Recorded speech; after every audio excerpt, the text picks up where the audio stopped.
We Vijayendra प्रसाद, भारतीय cinema के महाकाव्यकार। नमस्कार मित्रों, हमारे चैनल पर आपका स्वागत है। भारतीय सिनेमा की दुनिया में कुछ नाम ऐसे होते हैं जो पर्दे के पीछे रहकर ही फिल्मों को जीवन दे देते हैं। आज हम बात करेंगे ऐसे ही एक महत्वपूर्ण कथाकार वी विजयेंद्र प्रसाद के बारे में, जिन्होंने विक्रमार्कुडु, बाहुबली, RRR और मणिकर्णिका जैसे सुपरहिट फिल्मों की कहानियां लिखीं। लेकिन उनका जीवन सिर्फ सिनेमा तक सीमित नहीं रहा। वे एक प्रेरणा हैं, संघर्ष, कल्पना और सफलता का जीवंत उदाहरण हैं। उनके द्वारा लिखी गई कहानियों ने न केवल भारत में बल्कि सारी दुनिया भर में भारतीय फिल्म जगत को एक नई पहचान दी। आइए शुरू करते हैं। प्रारंभिक जीवन। उनका पूरा नाम है कोडूरी विश्व विजयेंद्र प्रसाद। उनके पिता एक किसान थे और परिवार का जीवन बहुत साधारण था। बचपन से ही विजयेंद्र प्रसाद को कहानियां सुनने और सुनाने का शौक था। पढ़ाई के दौरान ही वे लोक कथाओं, पुराणों और ऐतिहासिक प्रसंगों से प्रभावित हुए। यही संस्कार आगे चलकर उनके कहानी कहने की कला का आधार बने। बाद में उन्होंने लोक कथा, पुराण, इतिहास का गहन अभ्यास किया। 27 मई 1942 को कोडूरी विश्व विजयेंद्र प्रसाद का जन्म पश्चिम गोदावरी जिले के कोवूर ग्राम में हुआ था। विजयेंद्र प्रसाद के माता-पिता किसान थे तथा ठेकेदार भी थे।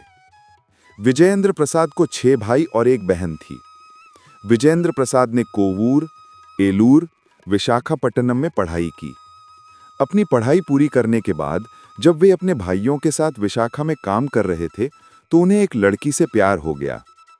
उसका नाम राजानंदिनी है। कुछ समय बाद विजयेंद्र प्रसाद के परिवार के सदस्यों ने कर्नाटक में तुंगभद्रा नदी के पास रायचूर में जमीन खरीदी। व्यापार के सिलसिले में वे अपने परिवार के साथ वहां गए। विजयेंद्र प्रसाद और उनके 2 भाई विशाखा में काम करते थे। कुछ दिन बाद ये तीनों भाई भी रायचूर चले गए। रायचूर जाने के बाद विजयेंद्र प्रसाद का विवाह राजानंदिनी से हुआ। विवाह के बाद उनको पहले एक पुत्री हुई। बाद में जगप्रसिद्ध दिग्दर्शक SS राजमौली का जन्म 10 अक्टूबर 1973 को हुआ। फिल्मी करियर का प्रारंभ। कुछ साल बाद विजयेंद्र प्रसाद के परिवार की आर्थिक स्थिति खराब हो गई। उस समय विजयेंद्र प्रसाद रायचूर में नहीं रहना चाहते थे, वो मद्रास में काम करना चाहते थे। उस समय दिग्दर्शक के राघवेंद्र राव ने उनका साथ दिया। विजयेंद्र प्रसाद ने उनके लिए असिस्टेंट राइटर का काम किया। कुछ समय बाद विजयेंद्र प्रसाद और उनके भाई शिवशक्ति दत्त 1978-80 के दशक के मध्य में फिल्में बनाने लगे। विजयेंद्र प्रसाद की मदद से शिवशक्ति दत्त ने जानकी रामुडू फिल्म की कहानी विकसित की। यह फिल्म 1989 में रिलीज हुई और सुपरहिट रही। विजयेंद्र प्रसाद सहायक लेखक बने और कुछ और फिल्में बनाईं। 1993 में कहीकला नागेश्वर राव ने अपनी फिल्म संस्था में एक फिल्म बनाने का वादा किया। कहीकला नागेश्वर राव ने विजयेंद्र प्रसाद से एक कहानी लिखने को कहा। विजयेंद्र प्रसाद ने एक कहानी लिखी और उसे नागेश्वर राव को सुनाई। कहीकला नागेश्वर राव ने वो कथा दासरी नारायण राव को सुनाई। दासरी नारायण राव ने कुछ परिवर्तन करके कहानी को स्वीकार किया। वही कहानी बंगारू कुटुंबम फिल्म है। बंगारू कुटुंबम की स्वीकृति के साथ निर्माता त्रिविक्रम राव और निर्देशक कोदंड राम रेड्डी ने अभिनेता बालकृष्ण के लिए एक कहानी लिखने के लिए कहा। वो कथा थी बोब्बिली सिम्हम। बंगारू कुटुंबम और बोब्बिली सिम्हम ये दोनों फिल्में 1994 में रिलीज हुईं और सुपरहिट हुईं। बोब्बिली सिम्हम एक ब्लॉकबस्टर हिट बन गई। इस फिल्म से राजेंद्र प्रसाद की तेलुगु सिने जगत में अच्छी छवि बनी। उसी समय राजमौली ने अपनी पढ़ाई छोड़ दी और मद्रास अपने पिता के पास आ गए।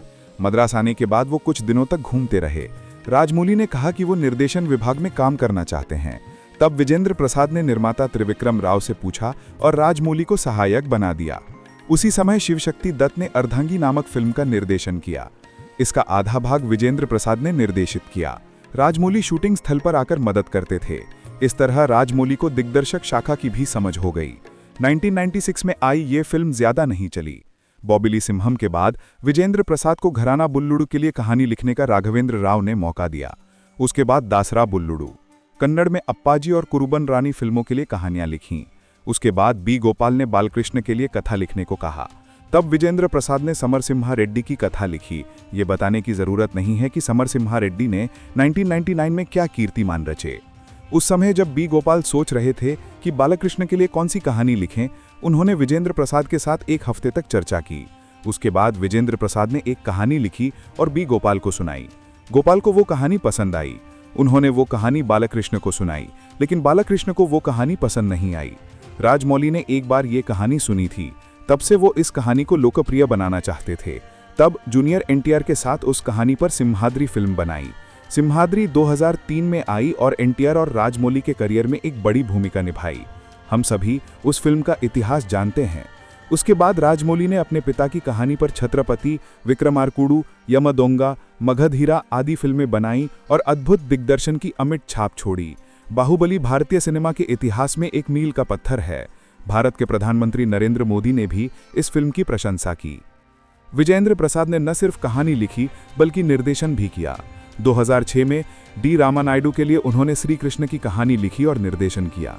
2011 में उन्होंने नागार्जुन को नायक बनाया और राजन्ना की कहानी का निर्देशन किया। 2017 में उन्होंने श्रीवल्ली नामक एक फिल्म बनाई। फिर ये फिल्म ब्लॉकबस्टर साबित हुई। वो हमेशा एक कहानी के बारे में सोचते रहते हैं। उनकी प्रतिभा अभी भी कायम है, लेकिन असली पहचान उन्हें तब मिली जब उन्होंने निर्देशक के राघवेंद्र राव और अपने बेटे एस राजमौली के साथ मिलकर फिल्में लिखनी शुरू की। धीरे धीरे उनकी कहानियों ने भारतीय तथा दक्षिणी सिनेमा में अपनी धाक जमा ली।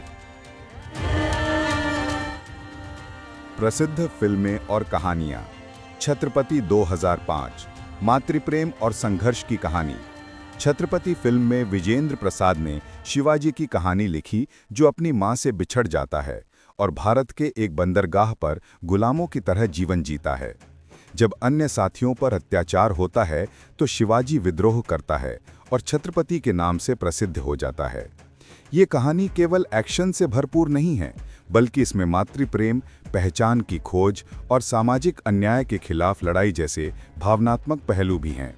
इस फिल्म ने बॉक्स ऑफिस पर शानदार सफलता हासिल की और विजेंद्र प्रसाद की लेखनी को एक नई ऊंचाई दी। प्रभास ने इस फिल्म में मुख्य भूमिका निभाई थी। विक्रमार्कुडु 2006, एक साहसी नायक की गाथा। विक्रमार्कुडु एक तेलुगु एक्शन ड्रामा फिल्म है जिसकी कहानी वी विजेंद्र प्रसाद ने लिखी थी और निर्देशन एस राजमौली ने किया था। इस फिल्म में रवि तेजा और अनुष्का शेट्टी ने मुख्य भूमिकाएं निभाई थीं। कहानी एक चोर की है जिसकी जिंदगी तब बदल जाती है जब एक छोटी बच्ची उसे अपना पिता मानती है। इसके बाद घटनाओं की ऐसी श्रृंखला शुरू होती है जिसमें वह एक बहादुर पुलिस अधिकारी के रूप में सामने आता है। इस फिल्म की सफलता ने विजेंद्र प्रसाद को एक मास्टर स्टोरी टेलर के रूप में स्थापित किया और इसकी कहानी इतनी लोकप्रिय हुई कि इस पर कई भाषाओं में रीमेक बनाए गए। बाहुबली सीरीज।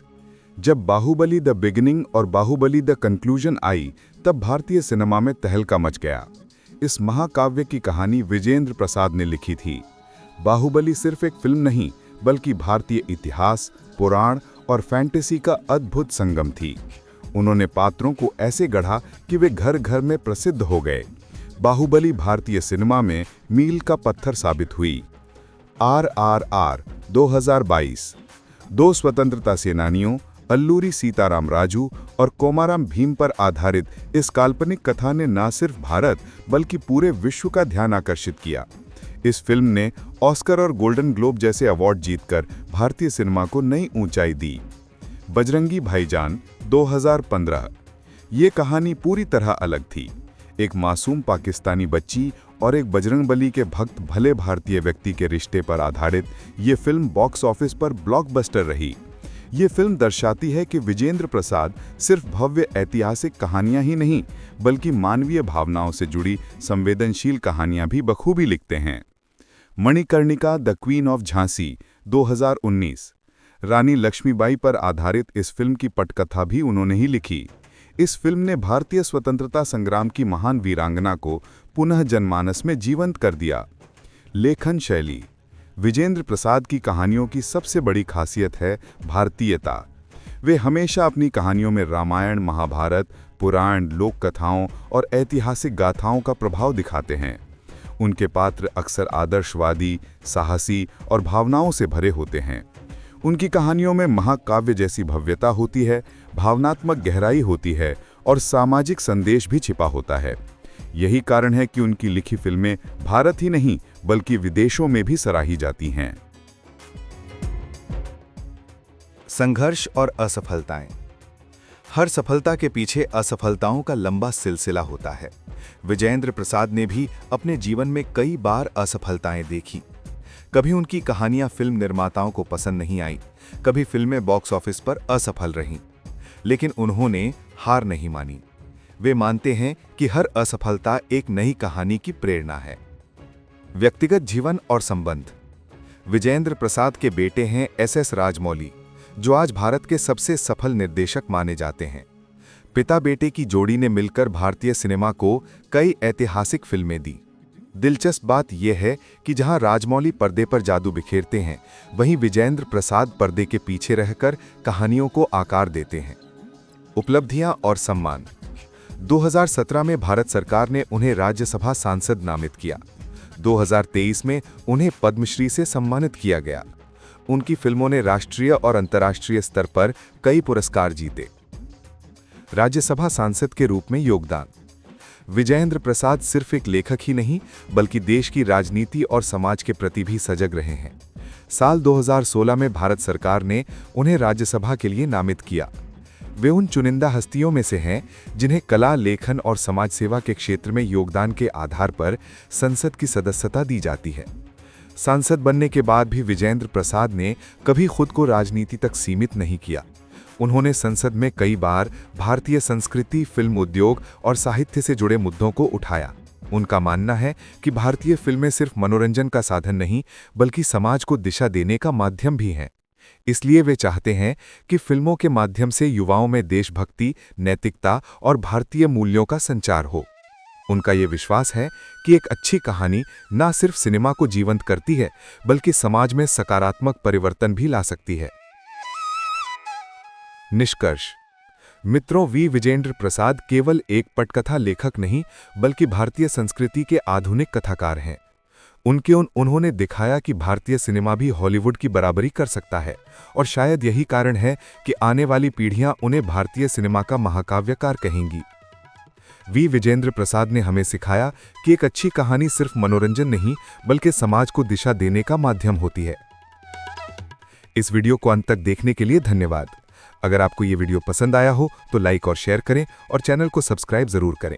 अगले वीडियो में हम फिर मिलेंगे किसी और रोचक विषय के साथ। नमस्कार। वंदे मातरम।